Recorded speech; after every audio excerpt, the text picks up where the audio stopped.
Cuando mi hijo David me dijo que esperaba que me muriera de hambre después de robar los 4,7 millones de dólares de la herencia de mi difunta esposa, no sabía que yo tenía los documentos originales en mi caja fuerte, demostrando que había falsificado la firma de su madre. Lo que hizo después fue tan cruel que decidí borrarlo de mi vida para siempre. Antes de continuar, suscríbete a Historias de Venganza de William, activa las notificaciones porque tenemos historias nuevas cada día, deja tu me gusta y cuéntanos en los comentarios desde qué ciudad nos estás viendo. Mi nombre es Alan Miller, tengo 68 años y hasta hace 6 meses creía conocer a mi hijo David desde hacía 42 años. Pensaba que había criado a un hombre honorable, trabajador, que respetaba los valores que su madre Emily y yo le habíamos inculcado. Me equivocaba por completo. Todo empezó el martes 15 de marzo de 2024, exactamente 8 meses después del funeral de mi querida esposa Emily. Ese día, que cambió mi vida para siempre, David llegó a mi casa en Chicago, en nuestro barrio de clase alta, con una sonrisa que ahora reconozco como la de un depredador. «Papá, tenemos que hablar de la herencia de mamá», dijo sentándose en el sofá donde Emily solía leer sus novelas románticas. Sus palabras sonaban extrañamente formales, casi ensayadas. Debería haberlo notado en ese momento. David sacó una carpeta manila y la dejó sobre la mesa de centro. He estado revisando todos los papeles con mi abogado y resulta que mamá dejó todo muy claro en su testamento. La casa del lago, las acciones de la empresa y los 4,7 millones de dólares de las cuentas de ahorro. Todo está a mi nombre. El mundo se detuvo por un momento. Emily y yo habíamos hablado de nuestros testamentos muchas veces. Ella siempre fue muy clara. Quería que yo heredara todo y que, después de mi muerte, David recibiera la herencia. Era una decisión lógica, teniendo en cuenta que yo era mayor y necesitaría los recursos para mis últimos años. David, eso no puede estar bien, dije, sintiendo un escalofrío extraño recorrerme la espalda. Tu madre y yo acordamos que yo heredaría sus bienes y tú los recibirías después de mi fallecimiento. La expresión de David cambió al instante. La máscara de hijo preocupado desapareció, revelando algo que me heló la sangre. Papá, no te confundas por la vejez. Aquí están los documentos oficiales firmados por mamá y certificados por el notario Michael Johnson. Todo está en orden. Tomé los documentos con las manos temblorosas. Efectivamente, allí estaba la firma de Emily, aparentemente auténtica, dejando toda su fortuna directamente a David. Pero algo no encajaba. Conocía la letra de mi esposa como la palma de mi mano después de 45 años de matrimonio, y aunque la firma se parecía a la suya, había algo diferente. Necesito tiempo para asimilar esto, murmuré, sintiendo que la habitación giraba a mi alrededor. No hay nada que asimilar, papá, ya he iniciado todos los trámites legales. El dinero ya está siendo transferido a mi cuenta. La casa del lago también. David se levantó, alisándose la camisa con una arrogancia que nunca le había visto. Considera esto un adelanto de tu herencia. Al final, todo iba a ser para mí de todos modos. Fue entonces cuando dije algo que cambiaría nuestra relación para siempre. David, si esto es real, respetaré los deseos de tu madre. Pero si descubro que hay algo irregular en estos documentos, las consecuencias serán severas. Mi hijo se echó a reír. Una risa fría, calculadora, que me atravesó como una daga. ¿Consecuencias de parte de un viejo que ni siquiera recuerda dónde dejó las llaves del coche? Papá, acepta la realidad. Mamá era más inteligente que tú y sabía que yo cuidaría mejor de su dinero. Tu madre me quería, David. Nunca habría hecho algo así sin consultarme. ¿Tú la querías a ella? David se acercó a mí, por primera vez en mi vida, sentí miedo de mi propio hijo. Porque si de verdad la hubieras querido, respetaría sus últimas voluntades en lugar de cuestionar su decisión. Esa noche, después de que David se marchara con una sonrisa triunfante, me senté en el despacho que había compartido con Emily durante tantos años. Sus fotografías me miraban desde cada rincón y casi podía oír su dulce voz diciéndome: «Alan, algo no está bien». En los días siguientes, David empezó a hacer cambios dramáticos en su estilo de vida. De repente tenía un BMW Serie 7 nuevo. Había alquilado un apartamento de lujo en el centro y subía fotos a las redes sociales de cenas en los restaurantes más caros de la ciudad. Cada vez que lo veía, se me rompía un poco más el corazón. No por el dinero, sino porque estaba descubriendo quién era en realidad mi hijo. El viernes 8 de abril, 3 semanas después de aquella conversación que cambió mi vida, David vino a visitarme de nuevo. Esta vez no vino solo a informarme. Vino a humillarme. «Papá, he estado pensando en tu situación», dijo, examinando las fotos familiares como si fueran mercancía en una tienda de segunda mano. «Creo que deberías considerar mudarte a un lugar más apropiado para tu edad y para tus nuevas circunstancias económicas. Esta es mi casa, David. Aquí viví con tu madre. Todos nuestros recuerdos están aquí. Los recuerdos no pagan las facturas, papá». Y teniendo en cuenta que ahora dependes únicamente de tu pensión, David hizo una pausa dramática, saboreando cada palabra que estaba a punto de decir. «Digamos que mantener esta casa tan grande va a ser complicado». En ese momento, algo dentro de mí se rompió. No la tristeza que había sentido durante semanas, sino una rabia fría y calculada que jamás había experimentado. «¿Sabes qué, David?», dije incorporándome lentamente del sillón. «Tu madre estaría tan orgullosa de ver en lo que te has convertido». Mi sarcasmo pareció divertirlo. «Oh, estoy seguro de que sí. Al fin y al cabo fue ella quien decidió dejarme todo». «Sí», respondí mirándolo directamente a los ojos. «Estoy seguro de que eso es exactamente lo que ella habría querido». Aquella noche, mientras David celebraba su herencia en alguna discoteca del centro, tomé una decisión que cambiaría nuestras vidas para siempre. Fui a mi estudio y abrí la caja fuerte que Emily y yo habíamos instalado años atrás. Dentro, cuidadosamente organizados y protegidos, estaban todos nuestros documentos más importantes: títulos de propiedad, testamentos originales, pólizas de seguros y certificados de matrimonio y nacimiento. Tomé el testamento original de Emily, fechado y firmado solo 6 meses antes de su muerte, y lo comparé con los documentos que David me había mostrado. La diferencia era sutil, pero innegable para alguien que había visto la firma de Emily miles de veces: la inclinación de ciertas letras, la presión del bolígrafo, pequeños detalles que solo un marido de 45 años notaría. David había falsificado la firma de su madre muerta para robar mi herencia. En ese momento, con la prueba irrefutable en las manos, supe que la guerra había comenzado y que mi hijo no tenía ni idea de lo que se le venía encima. Durante los 3 días siguientes me sumergí en una investigación meticulosa que habría impresionado incluso a Emily, que siempre admiró mi capacidad para el detalle. Extendí todos los documentos sobre la mesa del comedor, el testamento falsificado de David a un lado y los papeles originales al otro. La diferencia era devastadora una vez sabías qué buscar. En el testamento auténtico que Emily había firmado el 22 de septiembre de 2023, apenas 2 meses antes de que le diagnosticaran cáncer de páncreas, su letra mostraba la firmeza de siempre.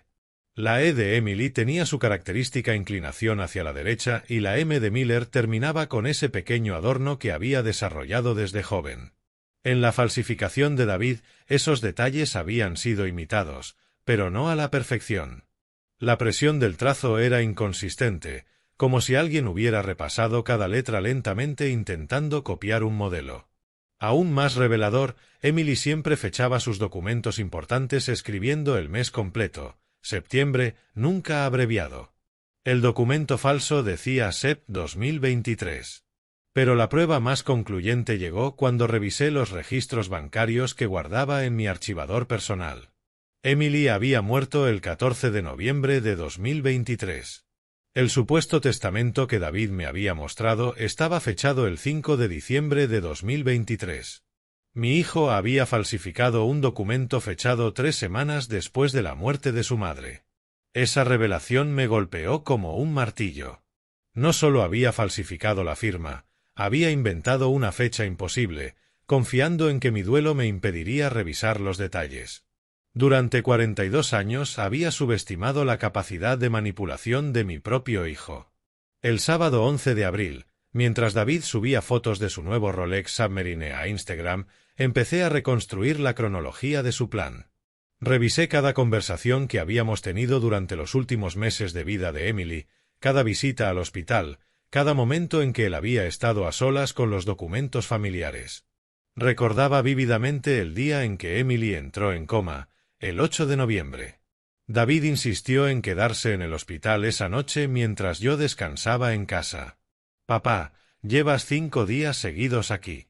Vete a casa, dúchate, come algo caliente. Yo me quedo con mamá». Al principio pensé que era consideración filial. Ahora entendía que había sido oportunismo. Esa noche, probablemente mientras su madre agonizaba, David había fotografiado todos nuestros documentos importantes. Tuvo acceso a nuestras firmas, nuestros sellos, toda nuestra información bancaria. El martes 14 de abril, exactamente un mes después de su primera visita triunfal, David volvió a casa. Esta vez llegó con una actitud aún más arrogante. Se paseó por la casa como si ya fuera suya, evaluando muebles, observando las piezas de arte que Emily y yo habíamos coleccionado durante décadas. «Papá, he estado pensando en el futuro de esta propiedad», dijo mientras examinaba el gran piano que Emily tocaba los domingos por la mañana. Obviamente, mantener una casa de unos 4.000 pies cuadrados para una sola persona es un desperdicio de recursos. Esta casa tiene un valor sentimental, David. El valor sentimental no genera ingresos. Se sentó en el banquillo del piano y tocó unas cuantas teclas disonantes. He hablado con algunos agentes inmobiliarios.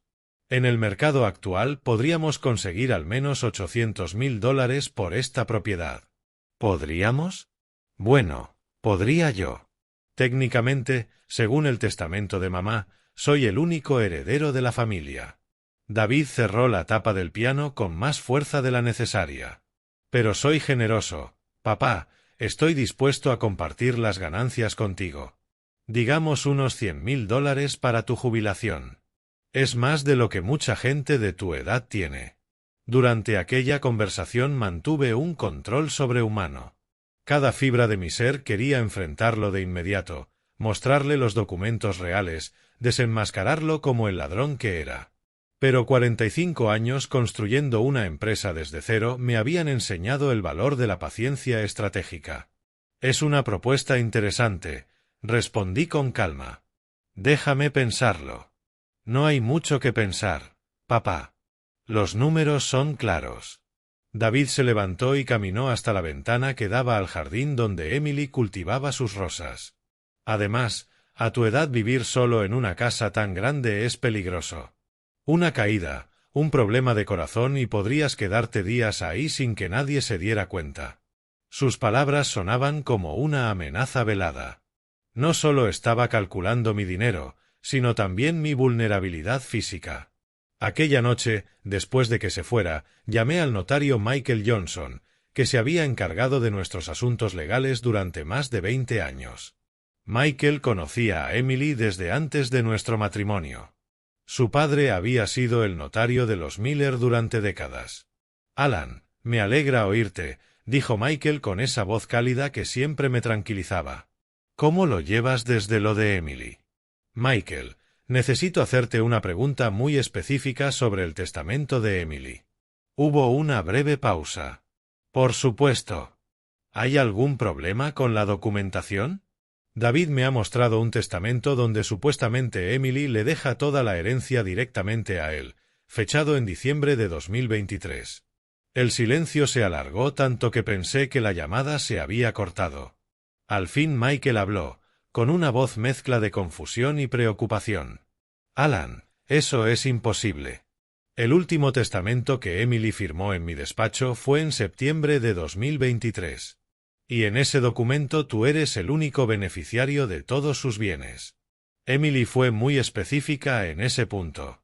¿Estás absolutamente seguro? Tengo los originales en mi caja fuerte, junto con las grabaciones en vídeo de la firma».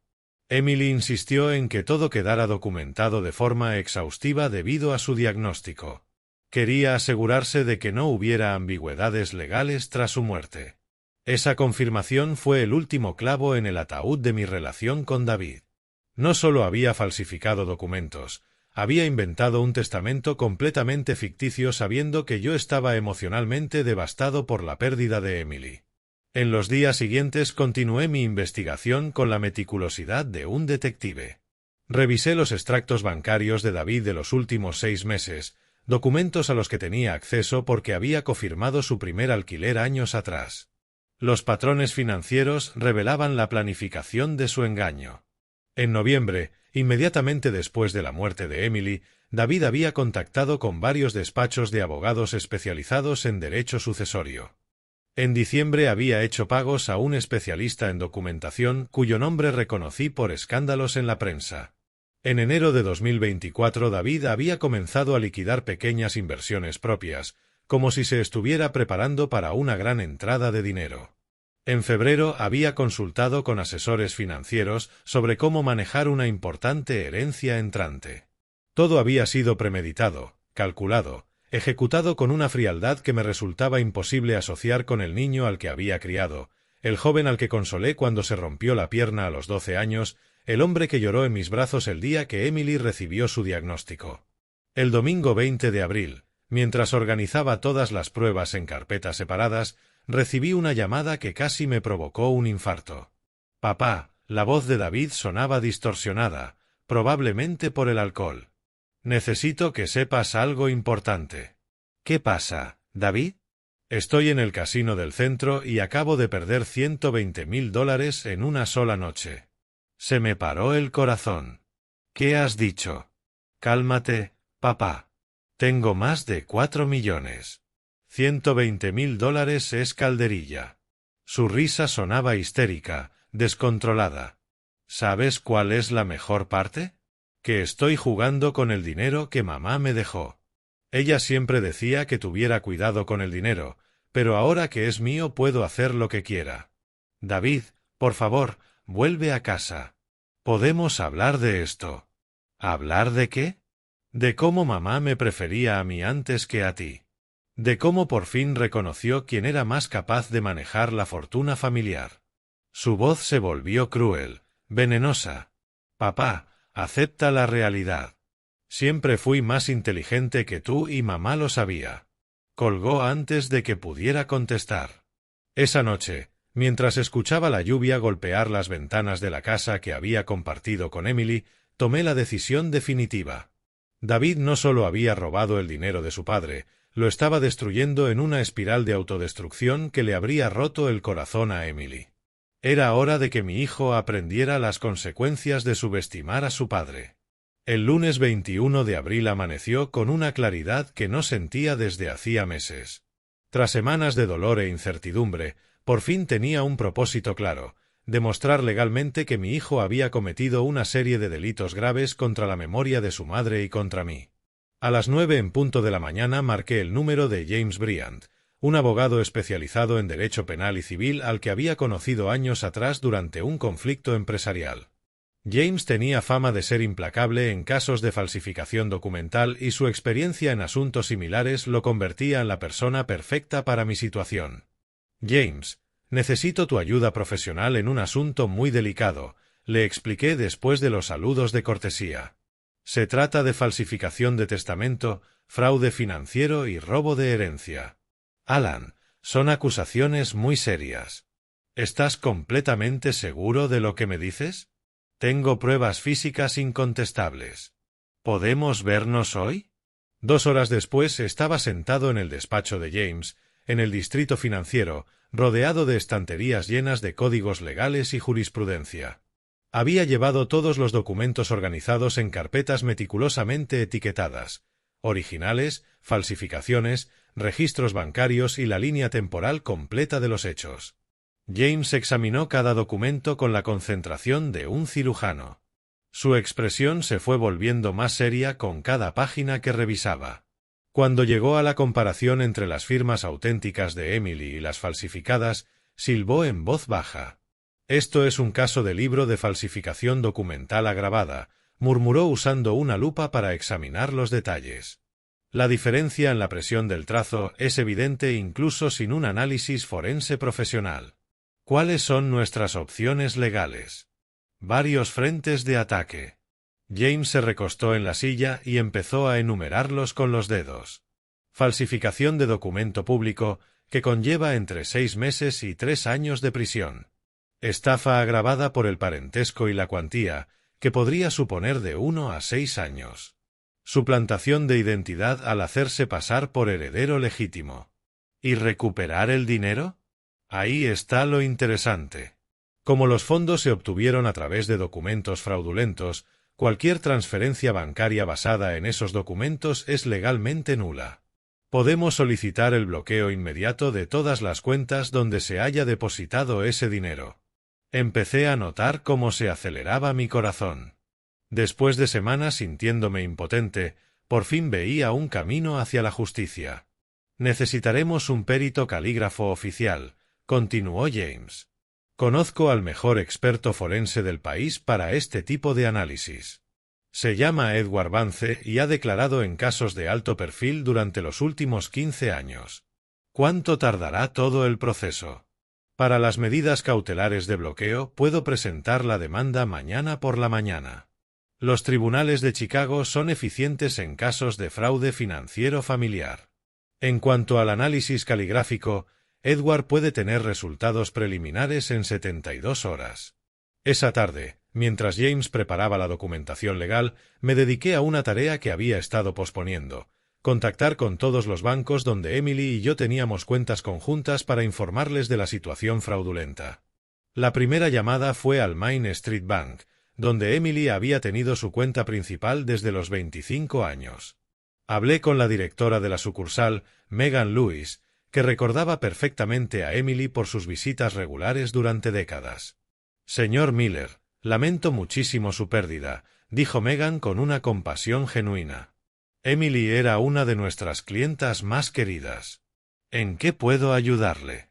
«Megan, necesito denunciar una situación de fraude relacionada con las cuentas de Emily. Tengo razones para creer que alguien ha utilizado documentos falsificados para acceder a sus fondos». El tono de Megan se volvió inmediatamente profesional y alerta. «Señor Miller, es algo extremadamente grave. ¿Puede venir a la sucursal de inmediato? Necesitamos documentar esta denuncia de forma oficial en el banco». En la sucursal, Megan revisó todos los movimientos de las cuentas de Emily desde noviembre. Lo que descubrimos fue aún peor de lo que imaginaba. David no solo había transferido los 4,7 millones de dólares. Había usado documentos falsificados para acceder a una cuenta de inversiones que yo desconocía, donde Emily tenía otros $800,000 en bonos del gobierno.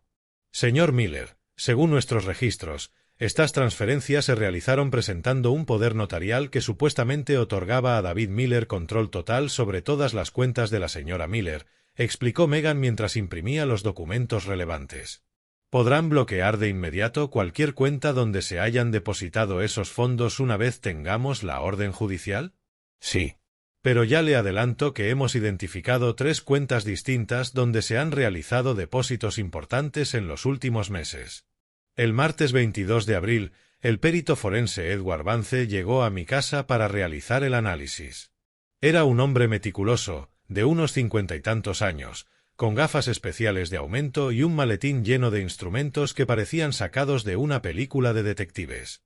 «Señor Miller, ya he revisado los documentos que su abogado me envió», dijo mientras montaba su equipo en mi mesa del comedor. «Prima facie, hay discrepancias evidentes entre las muestras de escritura auténticas y los documentos cuestionados». Durante las siguientes 3 horas, Edward sometió cada documento a un escrutinio microscópico.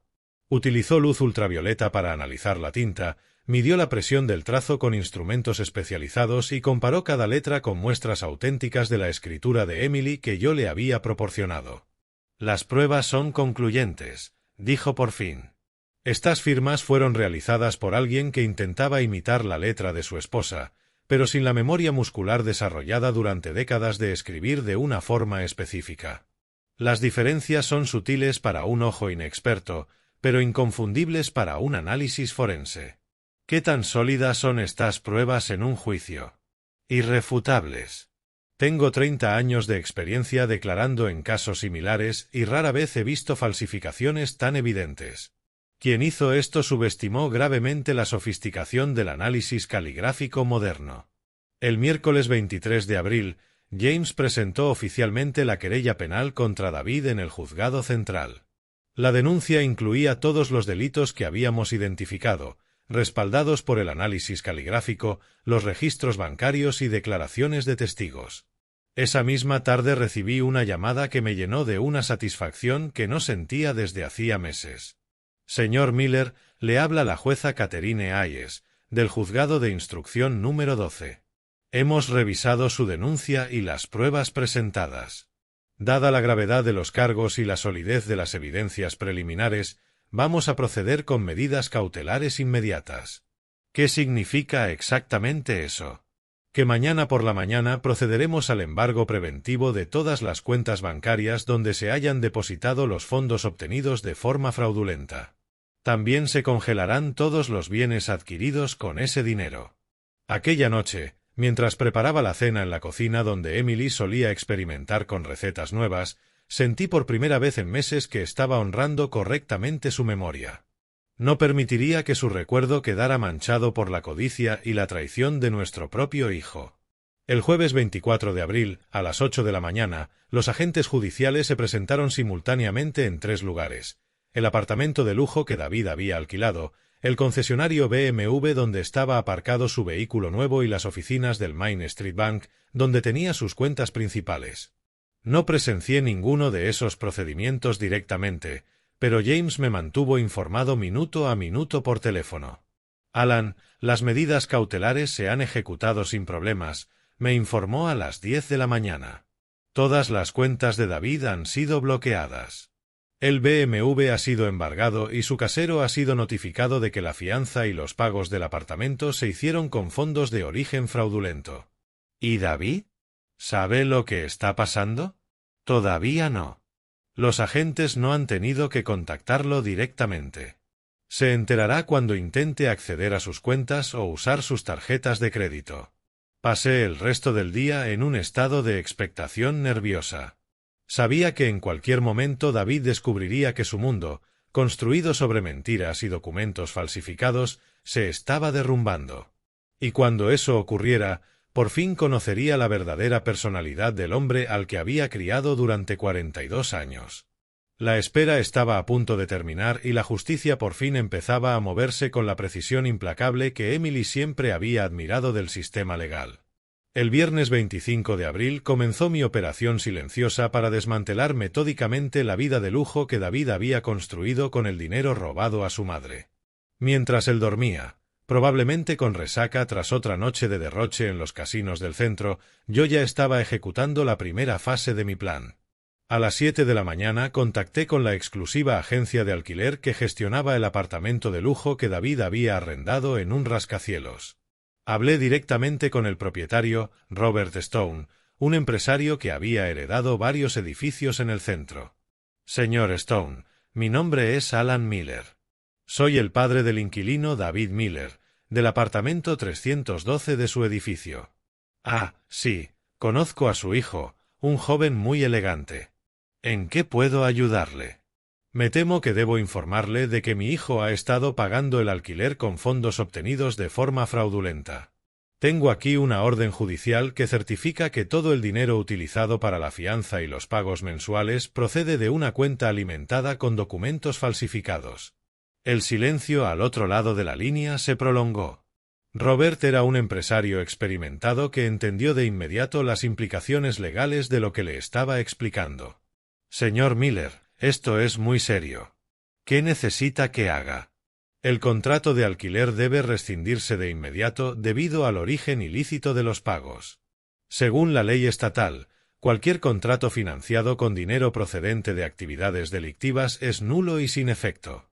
2 horas más tarde recibí la confirmación de que el contrato de David había sido cancelado. Le habían dado 24 horas para desalojar el apartamento y los $6.000 de fianza se retendrían como compensación por las molestias legales. Mi segunda llamada fue al concesionario BMW de la avenida principal donde David había comprado su Serie 7 por $58.000. El gerente de ventas, Anthony Reed, Recordaba perfectamente la operación porque David había pagado en efectivo, algo poco común en vehículos de ese precio. Señor Reed, el pago que hizo mi hijo por ese vehículo procede de fondos fraudulentos, le expliqué tras presentarme. Tengo documentación judicial que demuestra que el dinero se obtuvo mediante falsificación de documentos testamentarios. Esto es muy complicado, señor Miller. El vehículo ya está registrado a nombre de su hijo. Entiendo la situación, pero la ley es clara. Cualquier bien adquirido con dinero de origen ilícito puede ser embargado y devuelto al patrimonio legítimo. Mi abogado puede enviarle toda la documentación completa si es necesario. Anthony colaboró en cuanto comprendió la gravedad legal del asunto. Ese mismo día por la tarde el BMW fue retirado del aparcamiento subterráneo del edificio de David. Cuando intentara usarlo, descubriría que había sido embargado por orden judicial. Pero mi movimiento más estratégico de ese día fue contactar con todos los bancos donde David tenía cuentas. Como había sido su avalista financiero durante años, tenía acceso a información sobre sus operaciones bancarias principales. Mi primera llamada fue al City Trust Bank, donde David había abierto una cuenta premium tras recibir la herencia. Hablé con el director de la sucursal, Frank Cole, que conocía mi impecable historial crediticio de décadas. Frank, necesito denunciar una situación de fraude que afecta directamente a las cuentas de mi hijo David Miller. Alan, por supuesto. ¿De qué tipo de fraude estamos hablando? Los fondos que mi hijo ha depositado en su cuenta proceden de documentos testamentarios falsificados. Tengo una orden judicial para el bloqueo inmediato de cualquier cuenta alimentada con esos recursos. Frank revisó los movimientos de la cuenta de David mientras hablábamos por teléfono. Lo que descubrió lo dejó sin palabras. Alan, en los últimos 3 meses tu hijo ha movido más de $5 millones por esta sucursal. Ha hecho transferencias a cuentas en Suiza, ha comprado certificados de depósito por cantidades enormes e incluso ha invertido en criptomonedas. ¿Criptomonedas? Sí. Ha comprado Bitcoin y Ethereum por aproximadamente $800.000.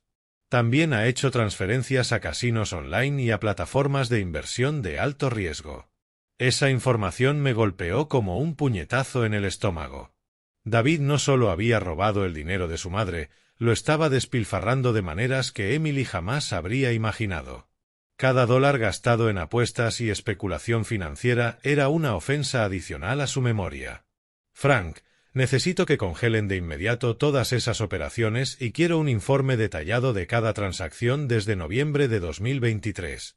Hacia las 3 de la tarde recibí llamadas similares del Main Street Bank y de otras entidades confirmando que habían procedido a bloquear las cuentas de David. En total, habían inmovilizado $6,2 millones repartidos en distintos productos financieros. Pero el golpe más devastador que preparé para David ese día fue la cancelación de todas las tarjetas de crédito que yo había avalado durante años. David tenía 4 tarjetas premium con límites combinados de $150.000, todas respaldadas por mis bienes personales. Contacté con cada entidad emisora, expliqué la situación legal y solicité la cancelación inmediata de las tarjetas por actividad fraudulenta del usuario. A las 6 de la tarde, David se había quedado sin acceso a ningún medio de pago electrónico. El sábado 26 de abril transcurrió en un silencio inquietante. David aún no había intentado contactarme, lo que sugería que todavía no había descubierto la magnitud de su situación. Probablemente había pasado la noche del viernes en algún club exclusivo, confiado en que sus tarjetas y cuentas seguían funcionando con normalidad. Dediqué ese día a preparar la fase final de mi estrategia, la eliminación completa de David de todos mis testamentos y pólizas de seguro. Eso requería una revisión exhaustiva de todos los documentos en los que aparecía como beneficiario. Mi testamento principal, redactado en 2020, nombraba a David heredero universal de todos mis bienes tras mi muerte. También era beneficiario de mi póliza de seguro de vida, valorada en $900.000, y tenía derechos sobre mi plan de pensiones de empresa, acumulado durante 40 años de trabajo. Contacté con mi notario de confianza, Patrick Sims, para concertar una cita urgente el lunes siguiente. Patrick había conocido a Emily durante años y comprendería a la perfección mis motivos para estos cambios drásticos. El domingo 27 de abril, mientras asistía al servicio dominical en la Catedral de Saint James, donde Emily y yo nos habíamos casado, reflexioné sobre lo que había logrado en solo 3 días de trabajo silencioso. David pronto descubriría que su contrato de alquiler del apartamento de lujo había sido cancelado, que su BMW estaba embargado, que sus cuentas bancarias estaban congeladas y que sus tarjetas de crédito se habían anulado. Más importante aún, se enteraría de que todo eso había ocurrido porque yo había descubierto su fraude y había tomado medidas legales definitivas. Esa tarde recibí una llamada de James con noticias que aceleraron mi pulso. «Alan, tengo información importante. David ha intentado acceder esta mañana a su cuenta principal del City Trust usando la aplicación del móvil. El sistema le mostró un mensaje, cuenta temporalmente restringida por orden judicial. ¿Intentó contactar con el banco? Sí, pero es domingo y las oficinas están cerradas. Solo pudo hablar con atención básica al cliente, que no está autorizada a dar detalles sobre órdenes judiciales. ¿Sabes dónde está ahora? Según nuestros contactos, pasó la noche en el Hotel Villamana. Al parecer no pudo volver a su apartamento porque el propietario cambió las cerraduras esta mañana. La imagen de David durmiendo en un hotel de lujo, sin saber que al día siguiente despertaría en un mundo completamente diferente, me produjo una mezcla de satisfacción y tristeza. Durante 42 años había sido mi hijo. Ahora se había convertido en un estafador que había robado a su propia madre muerta. El lunes 28 de abril sería el día en que David comprendería por fin las consecuencias de subestimar a su padre. Y yo estaría preparado para cada una de sus llamadas desesperadas, cada uno de sus intentos de manipulación, cada una de sus súplicas de perdón. La justicia se movía lentamente, pero con una precisión implacable que Emily habría admirado. Y lo mejor de todo era que David aún no tenía idea de que la guerra había comenzado y de que ya la estaba perdiendo. El lunes 28 de abril, a las 9 en punto de la mañana, llegué a la notaría de Patrick Sims en el distrito de City Park. Llevaba todos los documentos necesarios para hacer los cambios más drásticos que un padre puede hacer, borrar por completo a su hijo de su legado financiero y patrimonial. Patrick me recibió en su despacho con la solemnidad que la ocasión merecía. Era un hombre de 63 años que se había ocupado de los asuntos legales de mi familia durante más de 2 décadas. Había redactado el testamento de Emily, certificado la compra de nuestra casa y sido testigo de todos los momentos importantes de nuestras vidas. Alan, he revisado la documentación que me enviaste sobre la situación con David, dijo mientras ordenaba los papeles sobre su escritorio de caoba. Debo confesarte que en 40 años de ejercicio rara vez he visto un caso de traición familiar tan calculado y cruel. Patrick, necesito que entiendas que no estoy tomando esta decisión por venganza, sino por principios. Un hombre capaz de falsificar la firma de su madre muerta para robar su herencia no merece un solo dólar de mi patrimonio. Patrick asintió con gravedad. Entiendo perfectamente tus motivaciones. Procedamos con los cambios testamentarios. El proceso fue meticuloso y exhaustivo. Primero revisamos mi testamento actual línea por línea, identificando cada mención a David como beneficiario. Resultaba descorazonador ver cuántas veces había incluido disposiciones especiales para asegurar su bienestar futuro. Aquí está la cláusula principal, señaló Patrick. Nombró como único y universal heredero de todos mis bienes, derechos y acciones a mi hijo David Miller con la esperanza de que honre la memoria de su madre y continúe los valores familiares que hemos cultivado durante generaciones. Esas palabras, escritas apenas 4 años antes con tanto amor paternal, ahora sonaban como una broma cruel del destino. Quiero que esa cláusula se elimine por completo y se sustituya, le dije a Patrick. En su lugar, quiero establecer un legado benéfico que honre de verdad la memoria de Emily. Durante las siguientes 2 horas redactamos un testamento completamente nuevo. Todo mi patrimonio, valorado en aproximadamente 3,2 millones de dólares, se dividiría entre 3 organizaciones benéficas que Emily había apoyado en vida: la Asociación Americana del Corazón, Chicago Charities y la Sociedad Americana del Cáncer.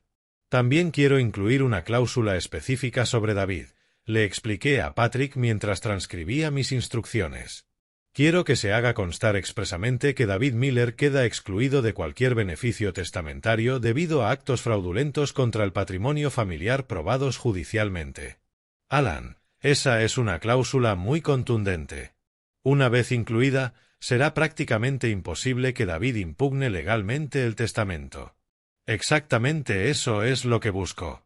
Mientras Patrick preparaba la documentación final, me encargué de la segunda fase de mi plan, modificar mis pólizas de seguro de vida. Contacté con mi aseguradora, State Life Insurance, donde mantenía una póliza por valor de $900,000 desde hacía 20 años. Mi gestora, Amanda Jenkins, llevaba mi cuenta desde el principio y conocía perfectamente mi situación familiar.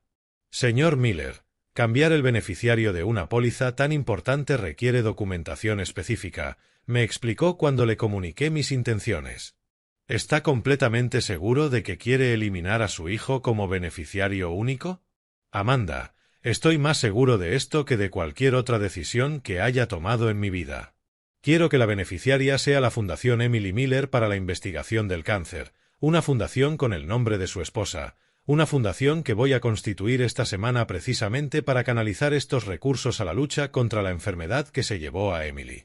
Es la forma más adecuada de honrar su memoria. El proceso de cambio de beneficiario se completó en 40 minutos. David había pasado de ser el receptor de $900,000 a mi muerte a no recibir absolutamente nada. Y lo mejor era que no tenía forma de saberlo hasta que fuera demasiado tarde para revertirlo. A las 2 de la tarde fui al banco para modificar mi plan de pensiones de empresa. Tras 40 años de trabajo había acumulado un fondo de $600,000, dinero que en origen estaba pensado para complementar la herencia de David. El asesor financiero, Thomas Bell, revisó conmigo todas las opciones disponibles para cambiar el destino de esos fondos. Señor Miller, puede designar nuevos beneficiarios, pero también tiene la opción de convertir el plan en una renta vitalicia que se extinga a su fallecimiento, explicó. De ese modo nadie podrá reclamar esos fondos después de su muerte. La segunda opción suena perfecta. No quiero que un solo dólar de mi trabajo de 4 décadas termine en manos de alguien que no lo merece. Mientras firmábamos la documentación, recibí la primera señal de que David empezaba a darse cuenta de su situación. Mi teléfono vibró con un mensaje que me heló la sangre. Papá, está pasando algo raro con mis cuentas del banco. ¿Podemos hablar? No respondí de inmediato. Llevaba días esperando este momento y quería que David experimentara toda la ansiedad de no entender lo que estaba ocurriendo. Después de lo que me había hecho, se merecía sentir al menos una fracción de la angustia que yo viví al descubrir su traición. A las 4 de la tarde completé el último gran cambio de mi plan, la modificación de los poderes notariales. Durante años, David había tenido un poder limitado para actuar en mi nombre en ciertos asuntos financieros, una precaución que Emily y yo habíamos tomado pensando en mi vejez. De vuelta en la notaría de Patrick, revocamos formalmente todos los poderes que David tenía sobre mis asuntos. Más importante todavía, otorgamos nuevos poderes a favor de James Bryant, mi abogado, que tendría plena autoridad para gestionar mis asuntos si alguna vez quedaba incapacitado. David ya no tiene ninguna autoridad legal sobre su patrimonio, confirmó Patrick tras completar toda la documentación. Si intentara usar cualquier documento anterior estaría cometiendo otro delito de usurpación. Cuando salí de la notaría al atardecer llevaba copias de todos los documentos que acababan de cambiar radicalmente el futuro financiero de David en solo 8 horas. Había eliminado por completo a mi hijo de mi testamento, de mi seguro de vida, de mi plan de pensiones y de cualquier autoridad legal sobre mis decisiones. Mi teléfono había recibido 6 mensajes más de David durante la tarde, cada uno más urgente que el anterior. Papá, necesito hablar contigo urgente. En el banco me han dicho que hay problemas con mi cuenta. ¿Sabes algo? Papá, por favor contesta. Está pasando algo muy grave. ¿Por qué no respondes? Estoy preocupado. Papá, me han cancelado las tarjetas de crédito y no entiendo por qué. Llámame, por favor. Te necesito. Esa progresión de mensajes me mostró exactamente lo que esperaba. David empezaba a entender que su mundo de lujo se estaba desmoronando, pero todavía no conectaba los hechos con sus propias acciones delictivas. Aquella noche, mientras cenaba solo en la cocina donde Emily preparaba sus especialidades culinarias, reflexioné sobre lo que había conseguido. En menos de una semana había construido un caso legal sólido contra David, recuperado el control de los fondos robados, eliminado su acceso a todos los recursos financieros y reescrito por completo mi legado para excluirlo de cualquier beneficio futuro. Pero sabía que lo más duro aún estaba por llegar. Pronto, David comprendería que yo había descubierto su fraude y tendría que enfrentar la conversación más dolorosa de mi vida, explicarle a mi hijo que había destruido de forma irreversible nuestra relación y que tendría que vivir con las consecuencias de haber traicionado la memoria de su madre. El teléfono volvió a sonar a las 9 de la noche. Esta vez decidí contestar. Era hora de que David empezara a entender la magnitud de lo que había hecho y las consecuencias que tendría que enfrentar. La fase silenciosa de mi respuesta había terminado. Ahora empezaba la confrontación directa. «Hola», respondí con una calma que contrastaba deliberadamente con la urgencia que había detectado en los mensajes de David durante todo el día. «Papá, gracias a Dios que contestas». La voz de David sonaba agitada, casi desesperada. «Necesito que me expliques qué está pasando. Está ocurriendo algo muy raro con todas mis cuentas». «¿Algo raro? Explica exactamente qué tipo de problemas estás teniendo, David». «Pues que esta mañana he intentado pagar el desayuno del hotel y mi tarjeta fue rechazada. Pensé que era un fallo del sistema, pero luego probé con las otras 3 tarjetas y también fueron rechazadas». Hice una pausa, dejando que el silencio se alargara lo suficiente para que David sintiera la incomodidad. «¿Y qué más ha pasado?» «Fui al banco y me dijeron que mi cuenta principal está, ¿cómo lo llamaron? Temporalmente restringida por orden judicial. ¿Sabes algo de esto? Porque, sinceramente, papá, empiezo a pensar que alguien intenta hacerme daño». La ironía de sus palabras me golpeó como una bofetada. David, que había falsificado documentos para robar la herencia de su madre muerta, ahora creía que era víctima de una conspiración contra él. «David, ¿has considerado la posibilidad de que estos problemas estén relacionados con algo que tú has hecho? ¿Algo que yo he hecho? Papá, no entiendo de qué estás hablando. No he hecho nada malo. He sido completamente transparente contigo respecto a la herencia de mamá». «¿Completamente transparente?» Mi voz adoptó un tono más frío. «¿Seguro que estás completamente seguro de eso?» Escuché a David respirar con más fuerza al otro lado de la línea. Su seguridad empezaba a resquebrajarse, aunque aún no comprendía del todo por qué. «Papá, no sé qué insinúas, pero necesito tu ayuda ahora mismo. No tengo acceso a mi dinero. Me echaron del apartamento porque, al parecer, hay problemas con los pagos y mi coche está embargado en el garaje. Es como si alguien hubiera decidido arruinar mi vida de la noche a la mañana y tú no tienes ni idea de quién podría estar detrás de todo esto. No, por eso te llamo. Pensé que quizá tú tenías problemas similares o que conocías a alguien que pudiera ayudarme a resolver esta situación». La ingenuidad de David era asombrosa. Después de meses gastando a manos llenas el dinero robado, humillándome en público, deseando que me muriera de hambre, realmente creía que yo correría a rescatarlo cuando sus delitos empezaran por fin a tener consecuencias. «David, antes de poder ayudarte necesito que aclares algo muy importante. ¿Estás completamente seguro de que todos los documentos relacionados con la herencia de tu madre son auténticos y legítimos?» El silencio se prolongó casi 20 segundos. Pude imaginar a David al otro lado, probablemente sentado en el vestíbulo de algún hotel, empezando a entender que su padre sabía más de lo que había mostrado hasta entonces. «Papá, por supuesto que son auténticos. ¿Por qué me preguntas eso?» «Porque, hijo, he tenido tiempo de revisar muy cuidadosamente todos los documentos originales que Emily y yo guardábamos en nuestra caja fuerte». Otro silencio, más largo esta vez. Cuando David habló de nuevo, su voz había cambiado por completo.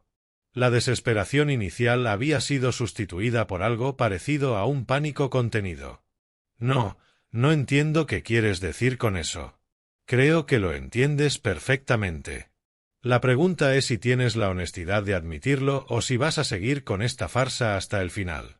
Papá, estás hablando en acertijos y no te entiendo. Si tienes algo que decirme, dímelo claro. La arrogancia residual en su voz confirmaba que David aún creía que podía manipular la situación. Incluso frente a la evidencia de que yo conocía la verdad, seguía intentando mantener su versión de los hechos. Muy bien, David, te lo diré con total claridad. Respiré hondo antes de pronunciar las palabras que cambiarían para siempre nuestra relación. Sé que falsificaste la firma de tu madre en el testamento. Sé que inventaste un documento fechado después de su muerte.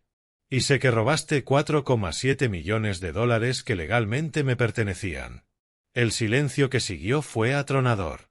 Podía escuchar la respiración irregular de David, probablemente mientras su mente procesaba que su plan había sido descubierto por completo. Es una acusación muy seria, papá. No es una acusación, David. Es un hecho, demostrado por un análisis caligráfico profesional y respaldado por una orden judicial. Los problemas que estás teniendo no son coincidencias ni errores bancarios. Son las consecuencias legales directas de tus delitos. ¿Mis delitos? La voz de David se elevó una octava. ¿Estás loco? Yo no he cometido ningún delito. El testamento de mamá es completamente legítimo. El testamento que me enseñaste está fechado el 5 de diciembre de 2023. Tu madre murió el 14 de noviembre de 2023. ¿Cómo explicas esa diferencia de fechas esta vez? El silencio se prolongó tanto que pensé que había colgado. Cuando por fin habló, David había adoptado un tono completamente distinto, agresivo, amenazante. Mira, papá, no sé a qué juego estás jugando, pero esto ha ido demasiado lejos. Puede que cometiera un pequeño error con las fechas, pero eso no cambia el hecho fundamental. Mamá quería que yo heredara su dinero. Un pequeño error, David. Falsificar un documento testamentario es un delito grave que conlleva años de prisión. ¿Prisión? Su voz se quebró levemente. Papá, esto es ridículo. Soy tu hijo. No vas a mandarme a la cárcel por un malentendido familiar. Ya no eres mi hijo. Las palabras salieron de mi boca con una frialdad que me sorprendió incluso a mí. Mi hijo habría respetado la memoria de su madre. Mi hijo nunca habría robado dinero de su tumba. Mi hijo no habría deseado que me muriera de hambre después de cometer esos delitos. Esto es una locura. Estás completamente fuera de ti. Lo que es una locura, David, es creer que podía salirte con la tuya, robarme y humillarme sin consecuencias.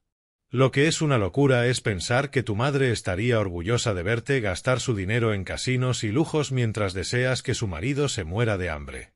Yo nunca dije eso. ¿No? ¿No recuerdas decirme ojalá te mueras de hambre y sin un centavo, viejo miserable? Porque yo recuerdo cada palabra de esa conversación. David empezó a hiperventilar de forma audible. Papá, por favor, escúchame. Puede que me equivocara. Puede que tomara decisiones impulsivas. Pero puedes ayudarme a arreglar esto. Podemos devolver el dinero. Podemos. No hay ningún podemos en esta situación, David. El dinero ya ha sido recuperado por orden judicial. Tus cuentas están congeladas porque contenían fondos de origen fraudulento. Tu contrato de alquiler fue cancelado porque el alquiler se pagó con dinero robado. Tu coche ha sido embargado por el mismo motivo. Tú hiciste todo esto. Yo presenté las pruebas ante un tribunal. El sistema legal hizo el resto. Eres mi padre. Se supone que debes protegerme, no destruirme. La hipocresía de sus palabras me llenó de una rabia que había contenido durante semanas.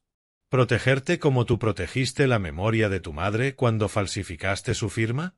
¿Cómo me protegiste a mí cuando deseaste mi muerte después de robarme? Papá, por favor. Sé que cometí errores. Pero podemos arreglarlo. Soy tu único hijo. No puedes hacerme esto. Puedo y ya lo he hecho. Y hay algo más que debes saber. Hice una pausa, preparando el golpe final de aquella conversación. También te he borrado por completo de mi testamento, de mi seguro de vida y de mi plan de pensiones. Cuando muera, no recibirás ni un solo dólar de mi patrimonio. El grito que soltó David fue primitivo, animal. Era el sonido de un hombre que comprendía por fin que lo había perdido todo por su propia codicia y crueldad. No puedes hacer eso. Soy tu hijo. Tengo derechos. Tenías derechos. Los perdiste cuando decidiste traicionar a tu familia muerta y viva. La llamada terminó bruscamente cuando David colgó, probablemente incapaz de procesar la magnitud de las consecuencias que se le venían encima. Pero yo sabía que aquello era solo el principio. Su mundo se estaba derrumbando y las siguientes horas le mostrarían exactamente cuánto poder había perdido por subestimar a su padre. Las siguientes 24 horas fueron un torbellino de llamadas desesperadas que documentaron la desintegración completa del mundo artificial que David había construido con el dinero robado a su madre. Mi teléfono empezó a sonar a las 6 de la mañana del martes 29 de abril y no dejó de hacerlo de forma obsesiva durante horas. «Papá, por favor, recapacita», suplicó David en la primera llamada del día. Su voz sonaba rota, como si hubiera pasado la noche llorando. «No puedes destruir la vida de tu único hijo por un malentendido». «No hay ningún malentendido, David. Hay documentos falsificados y dinero robado. Hay un hijo que deseó la muerte de su padre después de cometer esos delitos. Estoy en la calle, ¿lo entiendes? Me echaron del hotel porque rechazaron mi tarjeta. He dormido en un banco del parque de la ciudad». La imagen de David, que apenas una semana antes subía fotos cenando en restaurantes de $500 por persona, durmiendo a la intemperie, debería haber despertado compasión paternal en mí. En cambio, solo sentí una fría satisfacción al ver que la justicia por fin se manifestaba. Deberías haber pensado en esas consecuencias antes de falsificar la firma de tu madre muerta. La segunda llamada llegó a las 8 de la mañana. Esta vez David había adoptado otra estrategia, la intimidación. «Papá, he contratado un abogado. Me dijo que lo que has hecho es ilegal. No puedes congelar las cuentas de una herencia legítima sin un proceso judicial completo». «Ah, ¿sí? ¿Y cómo le has pagado a ese abogado si tienes todas las cuentas congeladas?» El silencio que siguió fue revelador. David claramente no había pensado en esa contradicción. «Eso no importa. Lo que importa es que vas a enfrentarte a consecuencias legales por esto. David, el único que va a enfrentarse a consecuencias legales eres tú por falsificación documental, fraude agravado y robo de herencia. Mi abogado calcula entre 3 y 6 años de prisión». La tercera llamada, a las 10, reveló que David había empezado a contactar a otros familiares en busca de apoyo, o más probablemente, de dinero prestado. «Hablé con el tío Raymond», dijo refiriéndose al hermano menor de Emily. «Le conté toda la situación y está dispuesto a ayudarme económicamente hasta resolver este problema». «¿Le contaste que falsificaste la firma de su hermana muerta para robar su herencia?» «Le expliqué que hubo un malentendido con unos documentos y que tú estás exagerando por el duelo». La manipulación de David no tenía límites. Incluso en su desesperación seguía intentando controlar la narrativa, pintándome como un anciano confundido por el dolor en lugar del padre traicionado que realmente era. «David, Raymond ya conoce la verdad. Anoche le envié copias de todas las pruebas periciales». Otro silencio, seguido de una explosión de ira que reveló la verdadera personalidad de mi hijo. «Eres un hijo de... ¿Cómo puedes hacerle esto a tu propia sangre? Mamá estaría avergonzada de ti. Tu madre estaría avergonzada del ladrón en que te convertiste». La cuarta llamada llegó al mediodía, y esta vez David sonaba completamente desesperado. «Papá, no he comido desde ayer. No tengo ni un solo dólar. Por favor, dame algo de dinero para sobrevivir mientras arreglamos esto. ¿Dónde están los $800.000 que gastaste en criptomonedas? ¿Dónde están los 500.000 que perdiste en casinos? ¿Dónde está el dinero que derrochaste en lujos mientras planeabas que yo muriera de hambre? Eso era diferente». Era mi dinero. Era el dinero de tu madre muerta, que robaste falsificando su firma. Las llamadas empezaron a ser más frecuentes por la tarde, a las 2, a las 3, a las 4, cada una más desesperada que la anterior, cada una revelando con mayor claridad la personalidad manipuladora que David había escondido durante años. En la llamada de las 5 cambió de estrategia otra vez, intentando apelar a la memoria de Emily. Papá, mamá no habría querido esto. Habría querido que estuviéramos unidos, especialmente después de su muerte. Tu madre tampoco habría querido que falsificara su firma para robarme. Pero eso no te detuvo. Mamá me quería. Ella entendía que yo era más capaz de manejar el dinero que tú. Si te quería tanto, ¿por qué en el testamento real te excluye por completo hasta después de mi muerte? La sexta llamada de la tarde fue interrumpida por un acontecimiento que aceleró dramáticamente la situación. La policía contactó a David para una citación oficial por los cargos de falsificación documental. Papá, 2 policías vinieron a buscarme. Me dijeron que tengo que presentarme mañana a declarar por cargos criminales. ¿Tú hiciste esto? Yo presenté las pruebas ante el tribunal. La fiscalía decidió presentar cargos basándose en esas pruebas. No puedes mandar a tu hijo a la cárcel. Yo no te estoy mandando a la cárcel, David. Tus propios delitos tienen consecuencias legales. La séptima llamada, a las 8, fue la más patética de todas. David había comenzado a llorar sin control. Papá, lo siento mucho. Sé que hice mal. Sé que tomé decisiones terribles, pero soy tu hijo, tu único hijo. No puedes abandonarme así. Por primera vez en días sentí un pinchazo de dolor paternal. Escuchar a David llorar me recordó al niño al que había consolado en sus pesadillas, al adolescente al que había abrazado en sus desamores. Pero luego recordé las palabras que me había dicho semanas antes. Ojalá te mueras de hambre y sin un centavo, viejo miserable. David, tuviste la oportunidad de ser mi hijo. La perdiste cuando decidiste robar a tu madre muerta y desear mi muerte. Yo nunca quise que murieras. Estaba enfadado. Estaba confundido. La gente dice cosas terribles cuando está alterada. La gente decente no desea la muerte de sus padres, por alterada que esté. Las llamadas continuaron toda la noche, a las 10, a las 11, a medianoche, a la 1. Cada llamada más histérica que la anterior.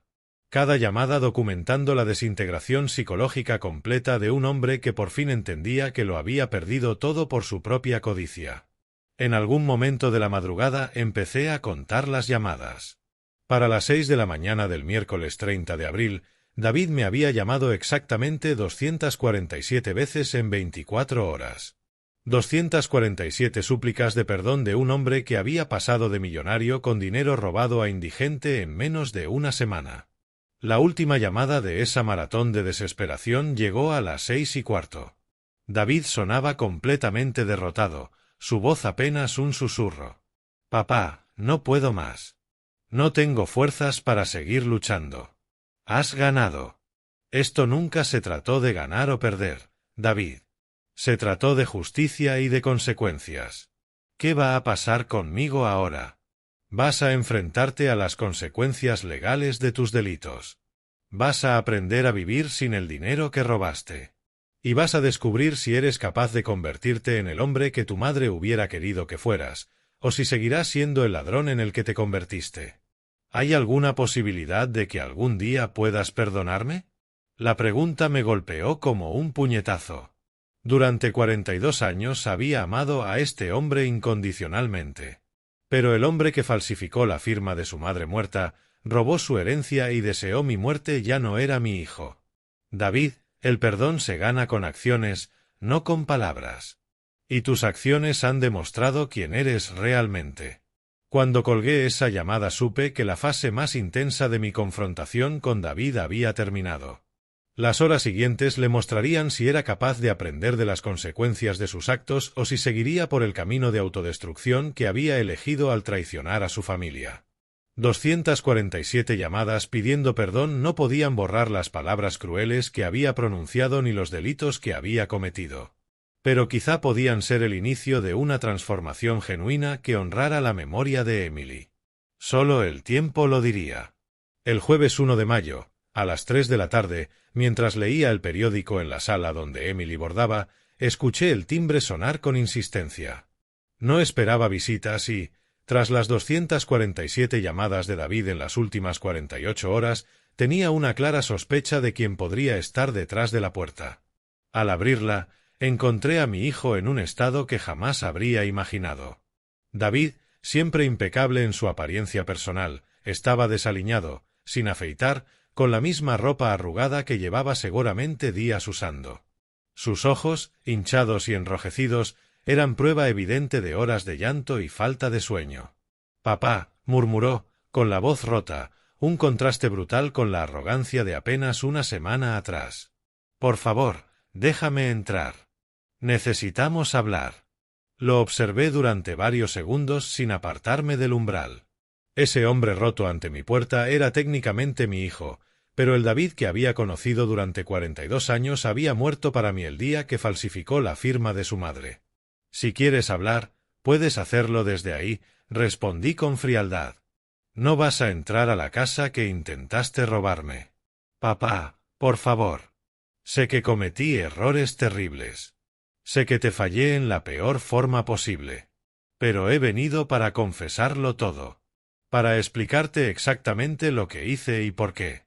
Ahora quieres confesar, después de que las pruebas periciales demostraran tu culpabilidad, después de perder acceso al dinero robado». David literalmente se derrumbó, cayendo de rodillas en mi puerta. Nunca había visto a un hombre adulto quebrarse de esa manera, y una parte primitiva de mi cerebro paternal quiso consolarlo. Pero la imagen de Emily en su lecho de muerte, confiando en mí para proteger su memoria, me mantuvo firme. «Papá, tienes razón en todo. Falsifiqué la firma de mamá. Inventé un testamento falso. Robé el dinero que legalmente era tuyo. Todo lo que descubriste es verdad». Sus palabras, aunque esperadas, me golpearon con una fuerza emocional inesperada. Una cosa era saber intelectualmente que David había cometido esos delitos. Otra era escucharlo admitirlo con total claridad. «¿Y por qué lo hiciste? Explícame cómo un hombre de 42 años decide robar a su madre muerta». David alzó la vista y en sus ojos vi algo que no había visto antes, vergüenza genuina mezclada con desesperación absoluta. «Tenía deudas, papá. Deudas de juego de las que no te hablé. Llevaba años jugando, perdiendo dinero que no tenía. Cuando mamá murió, debía casi $200.000 a gente muy peligrosa». «¿Gente peligrosa?» «Prestamistas. Gente que no acepta excusas ni plazos. Me dijeron que si no pagaba antes de Navidad iban a hacerme daño de verdad». Esta revelación añadía una dimensión completamente nueva a la traición de David. No solo había robado por codicia. Había puesto en riesgo los bienes familiares para salvarse de las consecuencias de una adicción al juego que había ocultado durante años. «Así que decidiste robar a tu madre para pagar tus deudas de casino». Al principio pensé que podía conseguir un préstamo usando la herencia como garantía, solo temporalmente. Pero cuando vi el testamento real de mamá y comprobé que te dejaba todo a ti, entré en pánico. «¿Y decidiste falsificarlo?» «Conocí a alguien. Alguien especializado en documentos. Me costó $20.000 crear el testamento falso con la firma de mamá. Pensé que sería fácil, que tú estarías tan afectado por su muerte que no revisarías los detalles con atención. La frialdad calculada de su plan me repugnó. Había usado mi dolor por la pérdida de Emily como una oportunidad para robarme, confiando en que mi vulnerabilidad lo protegería del escrutinio. ¿Y el resto del dinero? Los millones que derrochaste en lujos y casinos después del robo». Agachó la cabeza incapaz de mantener el contacto visual. «Después de pagar mis deudas iniciales quedaron más de 4 millones. Y por primera vez en años me sentí libre. Sin deudas, con dinero en el banco. Empecé a gastar porque podía. El apartamento, el coche, las cenas caras. Era como una droga. ¿Y los $800.000 en criptomonedas? Pensé que podía multiplicar el dinero rápido. Había visto vídeos en internet de gente haciéndose rica con Bitcoin. Perdí casi todo en una semana. ¿Y los 500.000 que perdiste en casinos después de eso? Entré en pánico. Pensé que podía recuperar el dinero apostando fuerte en ruleta y blackjack. Cada pérdida me hacía apostar más intentando recuperar la anterior. La estupidez de sus decisiones financieras era asombrosa, pero lo que más me indignaba era la absoluta falta de respeto por el origen del dinero. Cada dólar derrochado era una ofensa adicional a la memoria de Emily. ¿Y cuándo decidiste desear que me muriera de hambre? ¿Eso también fue parte del pánico? David se cubrió el rostro y empezó a sollozar sin control. Esas palabras.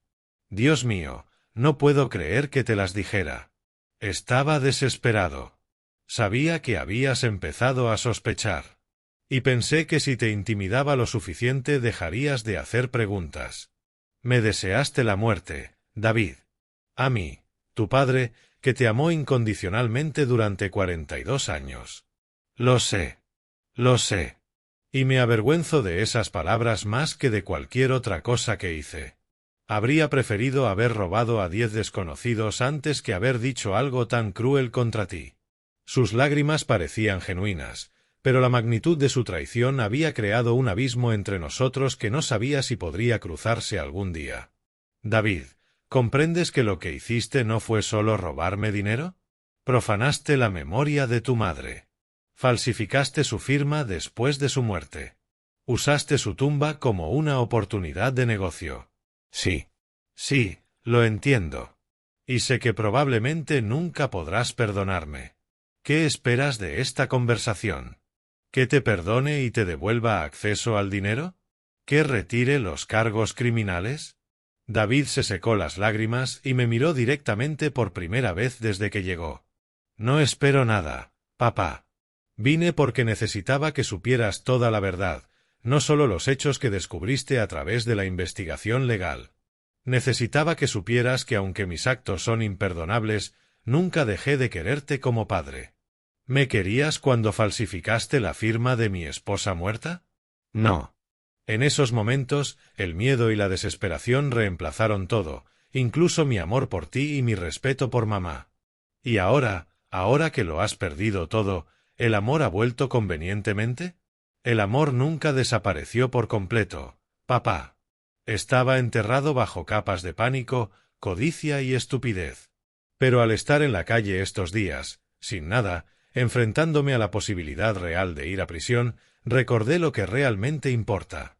Permanecí en silencio varios minutos, observando a ese hombre roto que seguía siendo biológicamente mi hijo, pero que se había convertido en un desconocido por sus propias decisiones. David, ¿qué vas a hacer ahora? ¿Cómo piensas vivir sin el dinero que robaste? No lo sé, admitió con honestidad. Supongo que tendré que trabajar. Algo que no he hecho en años porque siempre tuve acceso a tu dinero o al dinero robado. Tendré que aprender a vivir como una persona normal. ¿Y las consecuencias penales? Mi abogado de oficio dice que con las pruebas que presentaste probablemente enfrente entre 2 y 4 años de prisión. Dice que si colaboro por completo y demuestro arrepentimiento genuino, podría conseguir una condena suspendida. La realidad de que mi hijo pudiera ir a prisión por sus delitos contra nuestra familia por fin adquirió forma concreta en mi mente. Era lo que yo había buscado con mi denuncia, pero escucharlo tan claramente me produjo una mezcla compleja de satisfacción justa y dolor paternal. David, quiero que entiendas algo con toda claridad. El dinero ya no es tuyo. Ha sido devuelto al patrimonio legítimo y las autoridades están rastreando cada dólar para asegurar la recuperación total. No hay vuelta atrás. Lo entiendo. También quiero que entiendas que aunque aprecio tu confesión, eso no cambia las consecuencias de tus actos. Has destruido nuestra relación de padre e hijo de una manera que quizás sea irreparable. David asintió lentamente, con lágrimas frescas recorriendo sus mejillas. Lo entiendo, papá. Solo espero que algún día, tal vez dentro de años, puedas encontrar una forma de perdonarme lo suficiente como para permitirme intentar ser el hijo que debía haber sido siempre. Cuando cerré la puerta tras aquella conversación supe que era momento de tomar la decisión final sobre el futuro de mi relación con David. Esa noche, después de que David se marchara de mi puerta hecho un hombre destrozado, me senté en el estudio de Emily con una taza de manzanilla, la misma que ella preparaba cuando necesitábamos tomar decisiones importantes. Las fotografías de nuestra vida juntos me observaban desde las estanterías, recordándome que todas mis acciones debían honrar su memoria y los valores que compartimos durante 45 años. Durante horas reflexioné sobre la confesión de David. Su admisión completa de culpa, aunque tardía, revelaba aspectos de su personalidad que nunca había sospechado: la adicción al juego, las deudas con prestamistas peligrosos, la planificación fría del robo. Todo pintaba el retrato de un hombre que había vivido una doble vida durante años. El viernes 2 de mayo amaneció gris y lluvioso, como si el cielo reflejara mi estado emocional. A las 9 recibí una llamada de James con noticias que acelerarían definitivamente el proceso legal. «Alan, tengo novedades importantes sobre el caso de David», dijo con un tono más grave de lo habitual. La Fiscalía ha decidido agilizar el caso debido a la confesión que David hizo ayer ante la policía. ¿Confesión ante la policía? Ayer estuvo en mi casa confesándome todo, pero no mencionó haber hablado con las autoridades. Al parecer, después de visitarte se presentó voluntariamente en la comisaría y repitió la misma confesión completa que te hizo a ti. Admitió la falsificación documental, el robo de la herencia, todo. Esta noticia me sorprendió genuinamente. Después de nuestro encuentro, David había tomado la iniciativa de confesar oficialmente sus delitos, algo que podría haber evitado contratando un buen abogado defensor. ¿Qué significa esto para el proceso judicial? Que el caso se resolverá mucho más rápido. Con una confesión completa y pruebas periciales sólidas, la Fiscalía está dispuesta a negociar una condena. David podría enfrentarse a 18 meses de prisión suspendida y 5 años de libertad condicional, además de la obligación de devolver el dinero, pero el dinero ya ha sido recuperado mediante el embargo judicial. Correcto, pero David tendría que pagar una multa adicional equivalente al 20% del monto robado como penalización. En este caso, alrededor de $1 millón. ¿1 millón? ¿Cómo va a pagar esa cantidad si no tiene recursos? Tendrá que trabajar y destinar parte de sus ingresos durante años para pagar esa deuda al Estado. Es parte del sistema de rehabilitación. Esa tarde, mientras organizaba los documentos de la recuperación del patrimonio de Emily, recibí una visita inesperada. Raymond Hill, el hermano menor de Emily, llamó a mi puerta con una expresión grave que reconocí al instante. «Alan», dijo después de que lo invitara a pasar, «tenemos que hablar sobre David y sobre lo que va a pasar ahora». Raymond tenía 61 años y había sido muy cercano a Emily toda su vida. Como profesor jubilado, siempre había tenido una perspectiva equilibrada sobre los asuntos familiares, y su opinión había influido en muchas decisiones importantes que Emily y yo tomamos durante décadas. «¿Qué tienes en mente, Raymond?» «He estado reflexionando sobre toda esta situación desde que me enviaste la documentación sobre lo que hizo David. Como hermano de Emily estoy absolutamente indignado por la profanación de su memoria. Pero como tío de David también me preocupa lo que vaya a pasar con él. David tendrá que enfrentar las consecuencias de sus actos. Es lo que Emily habría querido. Estoy totalmente de acuerdo. Pero también creo que Emily habría querido que le diéramos una oportunidad de redimirse, siempre que fuera genuina y exigiera un sacrificio real por su parte». Las palabras de Raymond me calaron hondo porque reflejaban exactamente el tipo de dilema moral que Emily y yo solíamos discutir. Ella siempre creía en las segundas oportunidades, pero solo para quienes demostraban un cambio auténtico con acciones, no con palabras. ¿Qué propones exactamente? No propongo que le devuelvas el dinero ni que retires los cargos.